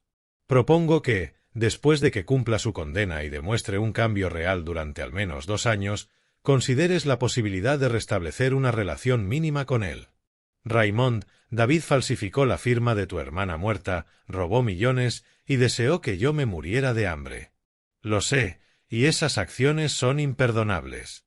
Pero también sé que Emily lo amaba profundamente y que estaría devastada si supiera que sus actos criminales provocaron la destrucción permanente de su familia. Pasamos las siguientes 2 horas analizando todos los aspectos de la situación. Raymond no defendió las acciones de David ni minimizó la gravedad de sus delitos, pero sí sostuvo que el castigo completo y una rehabilitación posible debían incluir la puerta abierta a una reconciliación limitada. El sábado 3 de mayo recibí una llamada que cambiaría por completo mi perspectiva sobre las posibilidades de redención de David. El director de un centro de rehabilitación para ludópatas en las afueras de Chicago se puso en contacto conmigo. Señor Miller, me llamo Charles Vaughan, director del Centro de Recuperación Summit. Su hijo David se presentó aquí voluntariamente ayer solicitando ingreso en nuestro programa residencial de rehabilitación. ¿Programa residencial? Sí, es un tratamiento intensivo de 6 meses para personas con adicción severa al juego. David nos explicó toda su situación legal y financiera y pidió específicamente el programa más riguroso que ofrecemos. ¿Y cómo puede pagar ese tratamiento si no tiene recursos? Precisamente por eso lo llamo. David nos pidió que lo contactáramos para preguntar si estaría dispuesto a cubrir el costo del programa. Son $12,000 por los 6 meses completos. Esta petición me colocó en una posición extremadamente compleja. David me pedía indirectamente financiar su rehabilitación, lo que podría interpretarse como otro intento de manipulación para obtener dinero. Pero también podía ser una prueba genuina de que reconocía su problema y quería solucionarlo antes de destruir por completo su vida. Señor Vaughan, necesito pensar en esta petición. ¿Podría darme detalles de lo que incluye este programa? Por supuesto. Es un programa residencial donde los pacientes viven en nuestras instalaciones durante 6 meses. Incluye terapia individual diaria, terapia grupal, educación financiera, rehabilitación laboral y seguimiento psiquiátrico. También incluye terapia familiar para reconstruir las relaciones dañadas por la adicción. ¿Terapia familiar? Sí. Trabajamos con familiares que han sido afectados por las acciones del adicto. En el caso de David, él mencionó específicamente que quería incluir sesiones para trabajar el daño que le causó a usted. Esa noche, mientras caminaba por el jardín donde Emily cultivaba sus rosas, me enfrenté a la decisión más difícil de todo este proceso. ¿Debía darle a David la oportunidad de demostrar que su arrepentimiento era genuino financiando su rehabilitación? ¿O sería esto simplemente otra forma de manipulación, usando la culpa y la esperanza como herramientas? El domingo 4 de mayo, tras una noche casi sin dormir, tomé una decisión que definiría el futuro de mi relación con David. Llamé al centro y hablé directamente con Charles Vaughan.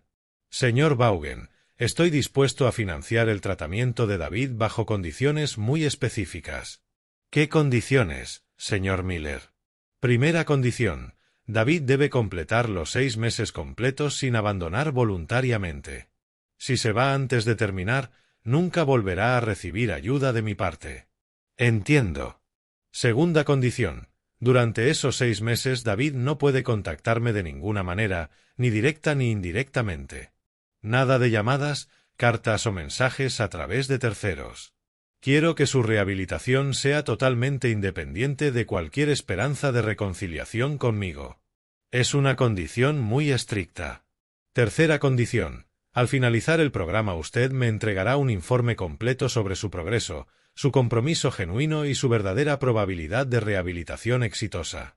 Solo entonces consideraré la posibilidad de una comunicación muy limitada. ¿Y si completa el programa con éxito?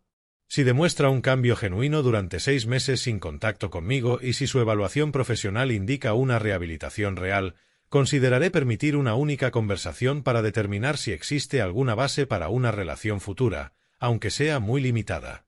Señor Miller, son condiciones muy exigentes, pero creo que podrían ser exactamente lo que David necesita para demostrar que su arrepentimiento es auténtico.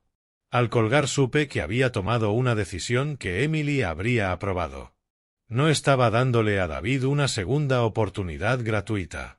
Estaba dándole la oportunidad de ganarse una segunda oportunidad con esfuerzo, sacrificio y cambio demostrable. Si fracasaba, demostraría que era irremediablemente manipulador y perdería cualquier posibilidad de reconciliación futura. Si tenía éxito, Abriría la puerta a una relación limitada y condicional que respetara tanto la justicia como la compasión. El destino de nuestra relación de padre e hijo estaba ahora completamente en sus manos. Los siguientes 18 meses pasaron en absoluto silencio entre David y yo, tal como estipulé. Durante ese tiempo mi vida adoptó una rutina distinta, marcada por la ausencia total de Emily y David, las dos personas que habían definido mi existencia durante décadas. En julio de 2024 recibí la notificación oficial de que David había sido condenado a 18 meses de prisión suspendida y 5 años de libertad condicional, exactamente como James había predicho. La sentencia incluía la obligación de pagar la multa de $1 millón al Estado, que sería descontada de sus futuros ingresos durante los próximos 15 años. Durante esos meses de silencio establecí rutinas que me ayudaron a reconstruir mi identidad como hombre independiente. Empecé a tomar clases de pintura los martes por la mañana, algo que Emily siempre quiso que probara. Me uní a un club de lectura los jueves por la tarde, donde discutíamos novelas clásicas. Los sábados por la mañana hice voluntariado en un comedor social gestionado por Chicago Charities. En septiembre recibí informes mensuales del Centro de Recuperación sobre el progreso de David, tal como habíamos acordado. Charles Vaughan me enviaba resúmenes profesionales que documentaban la evolución de mi hijo sin revelar detalles personales que pudieran permitir algún tipo de manipulación emocional. Septiembre 2024. El paciente ha completado su primer mes sin incidentes. Participa activamente en terapias individuales y grupales. Ha comenzado los cursos de educación financiera y control de impulsos. Octubre 2024. El paciente muestra avances significativos en el reconocimiento de patrones destructivos. Ha comenzado a hacer trabajo comunitario dentro del centro. No ha intentado ninguna comunicación externa no autorizada. Noviembre 2024. El paciente ha completado la certificación en carpintería básica como parte de la rehabilitación laboral. Continúa demostrando compromiso genuino. Las evaluaciones psicológicas indican una reducción significativa de los comportamientos compulsivos.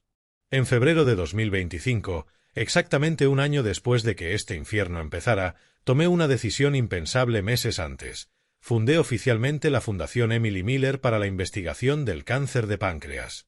Asigné $2 millones de mi patrimonio personal, convirtiéndola en una de las organizaciones privadas más importantes del país dedicadas específicamente a la enfermedad que se llevó a Emily. La fundación financiaría investigación médica, ayudaría a familias afectadas y mantendría viva la memoria de Emily de una forma que ella hubiera aprobado. En la ceremonia inaugural, celebrada en el hospital donde Emily recibió tratamiento, hablé públicamente sobre mi motivación. Mi esposa, Emily Miller, luchó contra el cáncer de páncreas con una dignidad que me inspiró hasta su último día.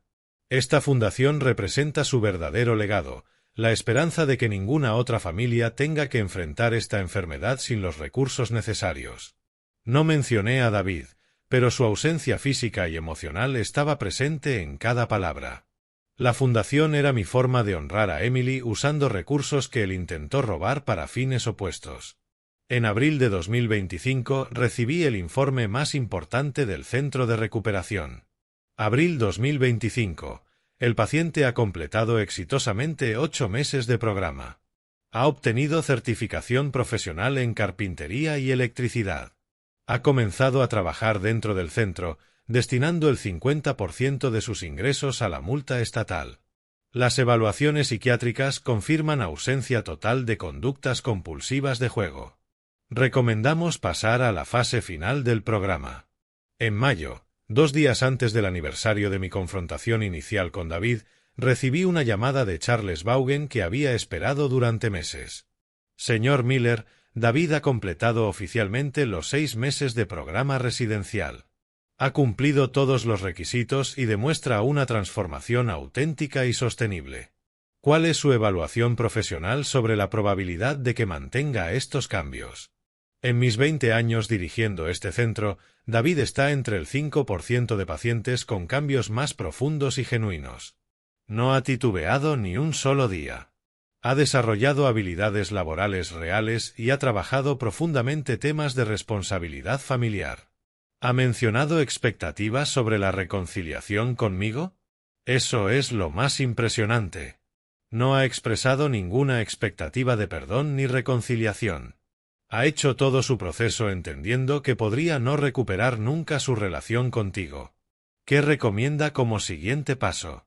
Recomiendo que considere la única conversación que mencionó al inicio. David se ha ganado ese derecho, pero la decisión sobre cualquier relación futura es completamente suya. Esa noche, mientras cenaba solo en la cocina donde Emily probaba recetas mediterráneas, reflexioné sobre los cambios extraordinarios de los últimos 18 meses. Yo había pasado de ser un viudo vulnerable, robado por su propio hijo, a un hombre independiente que recuperó su dignidad, estableció un legado para su esposa y forzó consecuencias para la traición familiar.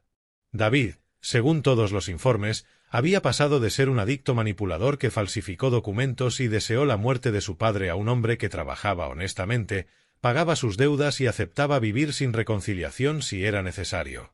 El jueves 15 de mayo de 2025, exactamente un año después de que David comenzara su rehabilitación, tomé la decisión de cumplir mi compromiso original.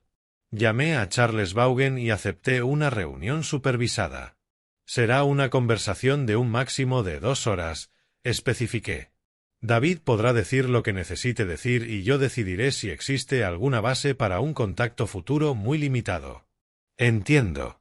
¿Alguna condición adicional? Sí. Quiero que David entienda con absoluta claridad que esta conversación no garantiza nada. No implica perdón automático. No restaura derechos financieros. No promete ningún tipo de relación futura. Es simplemente una oportunidad para demostrar si su transformación es auténtica. Se lo explicaré palabra por palabra. Cuando colgué supe que me dirigía hacia la conversación más importante y difícil de mi vida. Durante 18 meses había vivido sin David. Había construido una nueva identidad, honrado a Emily y encontrado propósito ayudando a otras familias.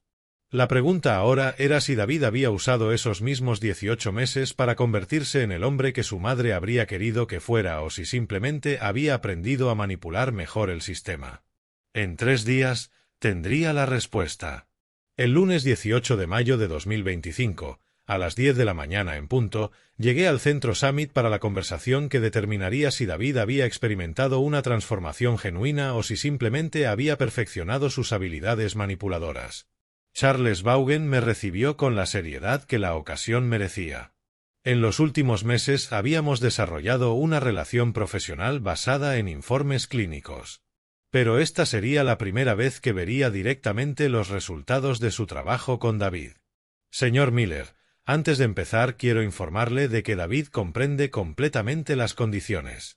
Sabe que no le ha prometido nada y que esta podría ser su única oportunidad de comunicarse con usted. ¿Cómo reaccionó?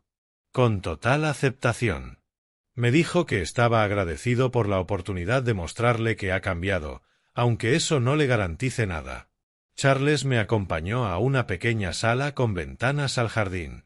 Las paredes estaban decoradas con certificados de antiguos pacientes, recordatorios de que la rehabilitación genuina es posible para quienes trabajan por ella. Cuando David entró necesité varios segundos para reconocerlo por completo.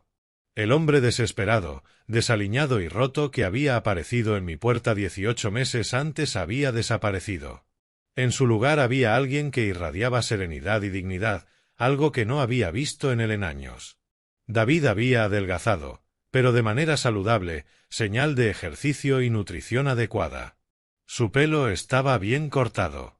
Vestía ropa sencilla de trabajo y sus manos mostraban callos de labor física real. Pero lo más impactante era su expresión, serena, sin arrogancia, sin manipulación. «Papá», dijo simplemente, sin intentar abrazarme ni acercarse físicamente. «Gracias por darme esta oportunidad». «Gracias a ti por presentarte», respondí manteniendo la distancia. «Tienes 2 horas para demostrarme si tu transformación es auténtica o si solo has aprendido a actuar mejor». Se sentó frente a mí, con las manos entrelazadas sobre la mesa, y durante varios minutos simplemente nos observamos, evaluando al otro después de una ausencia que nos había cambiado a ambos. «Papá, Estos 18 meses he reflexionado profundamente sobre cada decisión terrible que tomé, cada palabra cruel que dije y cada forma en la que traicioné todo lo que tú y mamá me enseñaste durante 42 años. Continúa. Quiero empezar por algo más importante que cualquier disculpa. Quiero que sepas exactamente cómo he usado estos 18 meses para convertirme en un hombre distinto. David me contó en detalle su experiencia en la rehabilitación, pero no con lástima ni excusas, sino con un enfoque en las habilidades que desarrolló, el trabajo que hizo y las formas concretas en las que había cambiado sus patrones de pensamiento y conducta. Ahora trabajo como carpintero y electricista certificado, dijo. Durante los últimos 8 meses he ganado $1,200 al mes haciendo reparaciones y trabajos de construcción. 600 van directo al Estado para pagar la multa. Los otros 600 cubren mis gastos básicos. ¿Y dónde vives? En una residencia compartida para personas en rehabilitación laboral. Pago $300 de alquiler, 200 para comida y 100 para transporte y gastos mínimos. ¿Y tu tiempo libre? Voy a reuniones de jugadores anónimos 3 veces por semana. Leo libros de gestión financiera y psicología de adicciones. Y los fines de semana hago voluntariado en un comedor para indigentes. Esta descripción me sorprendió profundamente. Era completamente diferente al estilo de vida que David había llevado durante toda su vida adulta. Por primera vez vivía con humildad, trabajando con sus manos y aportando algo a la comunidad sin explotar a nadie. David, ¿por qué decidiste hacer voluntariado con indigentes?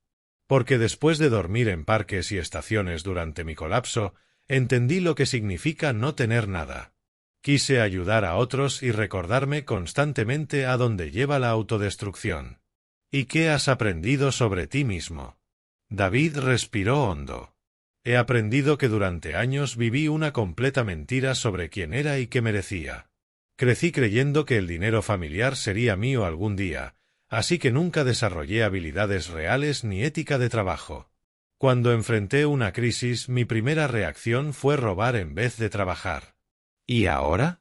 Ahora entiendo que cada dólar que gano con mi esfuerzo vale más que los millones que robé, porque proviene de trabajo real. Por primera vez en mi vida me siento orgulloso de cómo genero mi dinero. Durante 2 horas David mostró un nivel de reflexión y cambio que superaba mis expectativas más optimistas. No intentó minimizar sus delitos ni excusarse. Mostró conciencia completa de cómo sus acciones nos habían afectado a mí, a la memoria de Emily y al concepto mismo de familia. Papá, necesito decirte algo sobre mamá. ¿Qué cosa? En terapia trabajé mucho en entender cómo mi acción profanó su memoria. Falsificar su firma no fue solo robar. Fue violar todo lo que ella representaba. Mamá valoraba la honestidad por encima de todo y yo convertí su muerte en una oportunidad para cometer el acto más deshonesto de mi vida. Sus palabras revelaban una comprensión profunda de la dimensión moral de sus delitos, algo que jamás había mostrado antes. ¿Y qué has hecho para honrar su memoria? Cada mes dono $50 de mi salario a la Fundación Emily Miller. Es todo lo que puedo aportar, pero quería contribuir a preservar su legado. Esta revelación me sorprendió. David había seguido las actividades de la fundación y había encontrado una forma de contribuir sin romper nuestro acuerdo de no comunicación. David, ¿qué esperas de esta conversación? ¿Qué tipo de relación crees que podríamos tener? No espero nada. Si después de esto decides no volver a verme, lo aceptaré. Has sido más justo conmigo de lo que merecía al darme esta oportunidad. ¿Y qué desearías idealmente? Idealmente, me gustaría poder hablar contigo quizás una vez al año. No para recuperar nuestra relación, sé que la confianza está rota, sino para que puedas verificar que sigo viviendo de manera honorable. Al final de las 2 horas, Charles Vaughan regresó para terminar la reunión. David se puso de pie, me miró directamente a los ojos y dijo algo que nunca olvidaré. Papá, pase lo que pase, quiero que sepas que estos 18 meses me han permitido convertirme en el hombre que mamá habría querido que fuera. Si no volvemos a vernos, al menos moriré sabiendo que finalmente honré su memoria con mis actos y no profanándola. Cuando salí del centro supe que había presenciado una transformación verdadera. David no solo había mostrado arrepentimiento sincero, sino un cambio sostenible y una contribución positiva a la sociedad. 2 semanas después tomé una decisión que Emily habría aprobado. Le envié una carta a David permitiéndole una comunicación limitada una vez cada 6 meses, siempre que mantuviera su rehabilitación y su trabajo honesto. No era perdón total ni restauración de la relación. Era el reconocimiento de que las personas pueden cambiar y de que la justicia también debe permitir la redención de quienes realmente se la ganan. El dinero de Emily permanecería para siempre en la fundación que lleva su nombre ayudando a familias afectadas por el cáncer. David seguiría pagando su deuda al Estado durante los próximos 14 años. Yo viviría de forma independiente, honrando la memoria de Emily con acciones positivas en lugar de amargura. Encontramos una forma de coexistir que respetaba la justicia y la compasión, exactamente como Emily nos habría enseñado si hubiera estado viva para guiarnos en esta crisis familiar que casi nos destruye para siempre. Si te gustó esta historia, dale me gusta al vídeo, suscríbete al canal y cuéntanos en los comentarios lo que piensas. Para escuchar la siguiente historia, haz clic en la caja de la izquierda. Gracias por vernos.